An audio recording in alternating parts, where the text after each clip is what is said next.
నమస్తే, welcome to reflection news. నేను శర్మ. ఈ హీరో తెలుసు కదండి, తమిళనాడులో డైనమిక్ హీరో.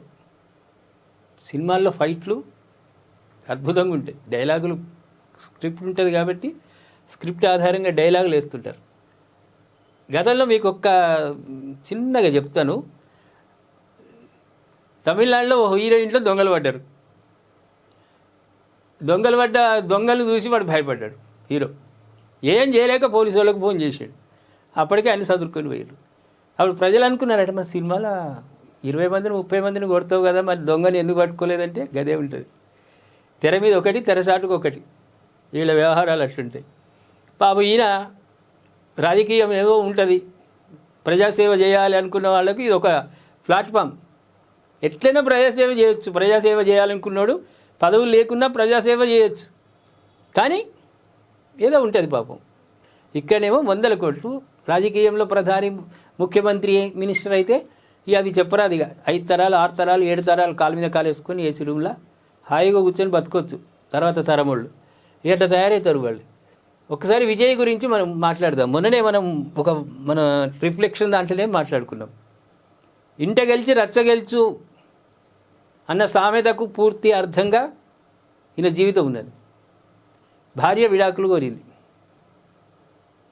ఈయన బిహేవియర్ బాగాలేదు, ప్రవర్తన బాగాలేదు. ఈయన మాట ఇచ్చింది ఒకటి, చేసే చేష్టలు ఒకటి.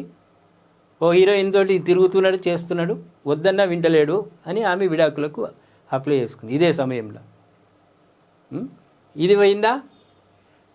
విడాకులు పోగానే ఇంకో కేసు. రోడ్ షో చేస్తుంటే 41 మంది చనిపోయారు తొక్కిసలాటలు. అదొక కేసు నడుస్తున్నది. ఇవి వెంటనే ఎక్కడ ప్రచారం చేయాలి, ఎక్కడ అయినా తిరగాలి. ఇప్పుడు నమ్ముతారా ప్రజలు? ఈ కేసులతోటి తిరుగుతున్నావు నాయన, ఇక నిన్నోడు నమ్ముతాడని ప్రజలు అనుకోరా? కొంచెం డీటెయిల్స్లోకి పోదాం. సినీ నటుడు విజయ్ 2024 లోక్సభ ఎన్నికలకు కొన్నాళ్ల ముందు తమిళగ వెట్రి కలిగం టీవీకే ప్రకటించారు. పోటీ లోక్సభ ఎన్నికల్లో ఉండదని, అసెంబ్లీ ఎన్నికల్లోనేనని అప్పట్లో ఆయన చెప్పారు. పార్టీ విధి విధానాలు, సిద్ధాంతాలు ప్రకటించి జనాల్లోకి వెళ్ళి బలమైన రాజకీయ శక్తిగా మారారు. ఇలా వెళ్తున్న క్రమంలో ఆయన పలు అడ్డంకులతో ఎదురీదే పరిస్థితి ఏర్పడుతుంది. ఆయనకొచ్చిన వివాదాలన్నీ కోర్టులతోనే ముడిపడి ఉండటం గమనార్హం. గతేడాది సెప్టెంబర్లో కరూరులో నిర్వహించిన టీవీకే రోడ్ షో సందర్భంగా జరిగినటువంటి తొక్కిసలాటలో 41 మంది మరణించారు. ఇది జాతీయ స్థాయిలో చర్చనీయాంశమైంది. రోడ్ షోలకు ప్రత్యేక నిబంధనలు, ఆంక్షలు పెట్టే స్థాయికి వెళ్ళింది. ఉంటాడు, భద్రంగానే ఉంటాడు, అందరి చేతులు ఊపుకుంటూ చేస్తుంటాడు. అక్కడ ఏదన్నా కొంచెం ఏదైనా పుకారు లేపిండ్రు అనుకో, ఇక్కడ బాంబు ఉందనో లేకుంటే ఇంకా వేరేనో, లేకుంటే హీరోని చూడాలని తాపత్రయంలో ఓడి మీద ఓడి పడితే తొక్కిసలాటలు. అమాయకమైన కార్యకర్తలు, అమాయకమైన ప్రజలు చనిపోతారు. విచారణ కోసం ఆ పార్టీ అధినేత విజయ్ జనవరిలో ఢిల్లీకి 2 సార్లు వెళ్ళొచ్చారు.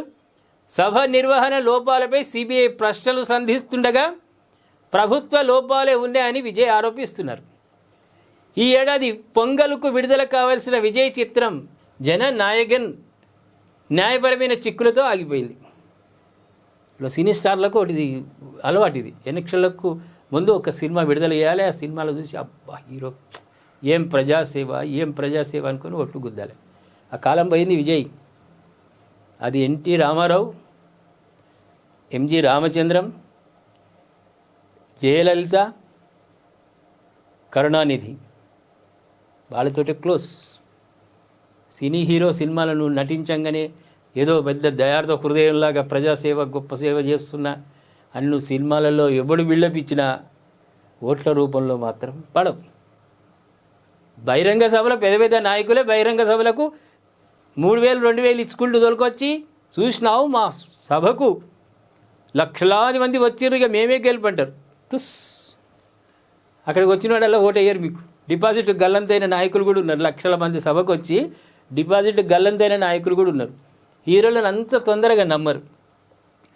హైకోర్టు సైతం సిబిఎఫ్సికి అనుకూలంగా ఉత్తర్వులు ఇస్తూ రావడంతో సినిమా నిర్మాణ సంస్థ తమ కేసు వాపసు తీసుకుంది. సిబిఐ ధృవీకరణ విడుదలపై ఇప్పటికీ స్పష్టత రాలేదు. సమస్య పరిష్కారం కొన్ని ఉన్నాయట, దాంట్లో అభ్యంతరకరమైనటువంటి దృశ్యాలను తీసేస్తేనే అనుమతిస్తామని హైకోర్టు, మద్రాస్ హైకోర్టు చెప్పింది దాన్ని వీళ్ళు తీసేయాలి. తీసేస్తే ప్రజల్లోకి వెళ్తుందా వెళ్ళదా సినిమా. జెండా పైన కూడా వివాదం.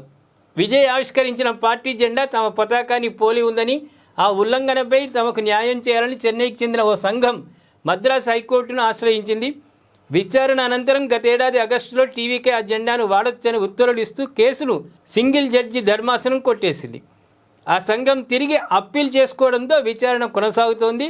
తుది తీర్పు వచ్చేదాకా జెండా వాడుకునే అవకాశం ఉంటుంది. ఒక తుది తీర్పు వచ్చిందనుకో, ఇప్పుడు జెండాను పట్టుకొని జనంలోకి వెళ్ళిరనుకో, పాంప్లెంట్స్, వన్ను, మశానాలు ఇవన్నీ తెలుసు కదా మనకు.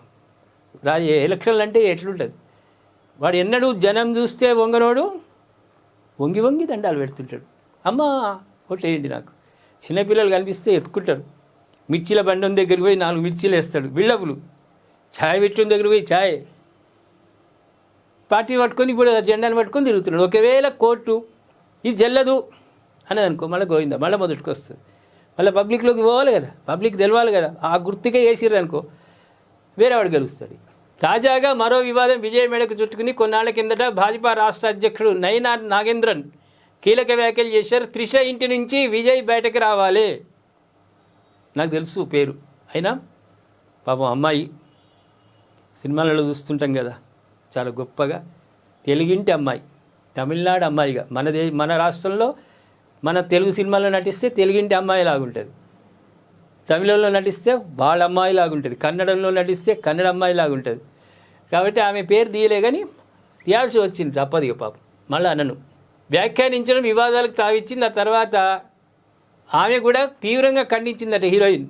నయనార్ నాగేంద్రన్ క్షమాపణ చెప్పారు. ఈమె బాగా గట్టిగా మాట్లాడేసరికి ఆయన క్షమాపణ చెప్పిండు. ఉన్నదో లేదో కాదు, ఎందుకంటే ఒక విషయాన్ని క్లియర్గా మనం తెలుసుకున్నాక రామ్ గోపాల్ వర్మలాగా కాదు కదా, దాని మీద అవగాహన ఉండి మాట్లాడాలి. ఆయన తప్పు కావచ్చు, మరి పాపం మంచిదే అమ్మాయి.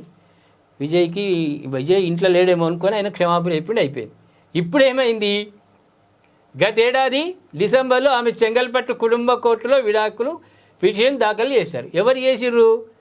విజయ్ భార్య సంగీత. ఆమె స్పష్టంగా చెప్పింది, ఎన్నికలు కొన్నాళ్లున్నాయనగా విడాకుల వ్యవహారం తెరపైకి రావడం రాజకీయ ప్రాధాన్యం సంతరించుకుంది. కోర్టు విచారణ తేదీ సమీపంలోనే తమిళనాడు ఎన్నికల తేదీ ఉండే అవకాశం ఉండడంతో ప్రభావం చూపవచ్చని భావిస్తున్నారు.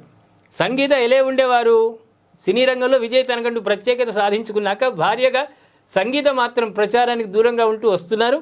విజయ్ సంగీత మధ్య వివాహ బంధం గురించి వారు ఎక్కడ ప్రస్తావించలేదు. 2023లో విజయ్ తల్లిదండ్రులు ఒక ఛానల్కు ఇచ్చిన ఇంటర్వ్యూలో సంగీత గురించి కొన్ని కీలక విషయాలు చెప్పారు. పిల్లలే లోకంగా ఆమె ఉంటారని, వారి బాగోగులు చూసుకోవడంలో ఎంతో జాగ్రత్తగా ఉంటారని విజయ్ తండ్రి ఎస్ఏ చంద్రశేఖర్ అన్నారు. పాఠశాలకు తీసుకురావడం అన్నీ తానే చూసుకునేవారు. నేను ఎప్పుడైనా పిల్లలకు ఆహారం ఇచ్చినప్పుడు తల్లి అనుమతి తీసుకున్నాకే వారు అందుకునేవారు. తాను విజయ్కి మంచి భార్యగా కన్నా పిల్లలకు మంచి తల్లిగా పేరు తెచ్చుకున్నారు. విజయ్ కెరీర్ విషయాల్లో తలదూర్చేవారు కాదు అన్నారు. విజయ్ తల్లి శోభ మాట్లాడుతూ తాను చాలా మంచి వ్యక్తి, తనకన్నా బాగా పిల్లలను చూసుకునేవారిని ఎక్కడా చూడలేదు, తాను మాత్రమే పిల్లలకు తినిపించేది అని వివరించారు. 25 ఏళ్ల వివాహ బంధంలో ఉన్న అలాంటి సంగీత ఇప్పుడు విడాకులు ఇవ్వమని కోర్టు మెట్లు ఎక్కడం అంటే అనుకున్నట్టుంది విజయ్. ఇంట్లో వంట చేస్తుంది, బాక్సులు పెట్టిస్తుంది, పిల్లలు స్కూల్కి తొలకపోతుంది, తోలిస్తుంది, మళ్ళీ వస్తుంది, ఏం పట్టించుకోదు. డిఫరెంట్ అమ్మ, గుడ్డిది చోటిది ఏమన్నా నీ భార్య? విజయ్ గారు, నీ భార్యది సంగీత ఏమైనా గుడ్డిది చోటిదా? నువ్వు ఎట్లా ఆడితే అట్లా ఆమెకు తెలియకుండా ఉండడానికి. సమాజం ప్రజల్లో ఉన్నావు, నువ్వు ఒక గొప్పనైనటువంటి స్థితిలో ఉన్నావు, నీకు అవసరం ఇటువంటి. ఆమె దగ్గర కూడా ప్రమాణం చేసిండట, నేను పోను, మళ్ళీ ఇక పోను, ఈ దొంగ ప్రమాణాలు అట్లే ఉంటాయి, నేను ఎటు పోనిగా, మళ్ళీ వేరేది అటు పోనిగా అన్నాడు. మళ్ళీ ఆ ఇంటికే పోడు, తిరుగుడట, వేరే దేశాలు తిరుగుడట వీడు, షాపింగ్లు అయ్యేసరికి ఆమెకు మండి కోర్టు పోయింది. ఇంత పెద్ద ఖ్యాతి పేరు తెచ్చుకున్నటువంటి వాడి మీద భార్య అసహనంతో కోర్టు మెట్లు ఎక్కింది అంటే ఎంత చరిత్ర జరగవచ్చు. ఇవన్నీ ఒక రకంగా ఈయనకు ఎన్నికల వేళ ఒక మచ్చ. గెలుపు ఓటముల పైన ఈ ప్రభావం, ఈ కేసుల ప్రభావం తప్పకుండా ఉంటుంది, 100% ఉంటుంది. అక్కడే ప్రజలు ప్రతిదాన్ని సూక్ష్మంగా గ్రహిస్తారు. ఇంట్లో కుటుంబ సభ్యులు కొన్ని సందర్భాలలో అందరు కూర్చొని వీళ్ళు 5,000 ఇచ్చిర్రు, వాళ్ళు 10,000 ఇచ్చిర్రు, మేము వాళ్ళకే ఓటేద్దామంటే అంటారు. రహస్య బ్యాలెట్, రహస్య ఈవీఎంలు ఆ పరదా చాటుకు పోయినాక ఎవరికి ఎవరు వేస్తారో తెలియదు, అంతరాత్మ చెప్పినట్టు వింటారు. ఇన్ని కేసులు పెట్టుకొని, ఇన్ని ఇష్యూలు పెట్టుకొని, నీ జెండా ఏదో ఇంకా కన్ఫామే కాలేదు, నీ ఇంట్లోనే నీకు బాగాలేదు, ఇప్పుడు మళ్ళీ నువ్వు ఎలక్షన్లో పోటీ చేస్తా అంటే గెలుస్తావు. విజయ్ పేరు విజయ్, కానీ నీ పార్టీ విజయవంతంగా ముందుకు పోతుంది, నువ్వు ముఖ్యమంత్రి అవుతావు అన్న దాంట్లో అపజయాలే కనిపిస్తుంది. విజయ కంటే అపజయాలే కనిపిస్తుంది. అందుకే ఇంట చక్క పెట్టుకొని రచ్చ గెలవాలి. నువ్వు ఇంట్లోనే కుంపటి పెట్టుకొని కూర్చున్నావు, నలుగురికి ఏం చెప్తావు? సినిమా డైలాగులు కాదు ఇక్కడ, నిజ జీవితంలో నటన, నిజ జీవితంలో నటించేది. ఎండి తెర మీద నటిస్తే మస్తు నటిస్తారు, 50 మందిని కొడతారు. నిజ జీవితంలో దొంగ వస్తే పరారైతారు, భయపడతారు. ఎండి తెర వేరు, నిజ జీవితం వేరు. ప్రేక్షకులారా, విజయ్ చరిత్ర విన్నారు కదా మీరు. ఇట్లునే అన్ని వెంట కేసులు వస్తూ ఉన్నాయి. అసెంబ్లీ ఎలక్షన్లకి రేపో మాపో నోటిఫికేషన్ ఇస్తుంది ఎలక్షన్ కమిషనర్. ఏం చేస్తారు? ఎక్కడ ప్రచారం చేసుకుంటాడు? జెండానే ఆయనకు కరెక్ట్ ఇన్ఫర్మేషన్ లేదు జెండాది. భార్య మెట్లు ఎక్కింది, కోర్టు మెట్లు ఎక్కింది, సబ్మిట్ చేసింది, కోర్టు కూడా పిలవడానికి సిద్ధంగా ఉంది. ఈ ఎలక్షన్ నామినేషన్ల రోజే కోర్టు పిలిచింది అనుకో, తప్పదు కదా. కోర్టుకి చెప్తాడా నేను నామినేషన్ వేసేది ఉంది రానని? ఇవన్నీ చుట్టుకున్నాయి. మొత్తం చక్రబంధంలో ఇరికినట్టుగా విజయ్ మొత్తం ఈ కోర్టు కేసులలో చిక్కుకున్నాడు. ప్రేక్షకులారా, విజయ్ గురించి మీకు తెలిసిన అంశం ఏదైనా ఉన్నా కామెంట్ రూపంలో తెలియజేయండి. ఇంట గెలవకుండానే రచ్చ గెలవడం అనేది సాధ్యమా అసాధ్యమా, దాని గురించి కూడా మీరు కామెంట్ రూపంలో తెలియజేయండి. సబ్స్క్రైబ్ చేసుకోండి, షేర్ చేయండి.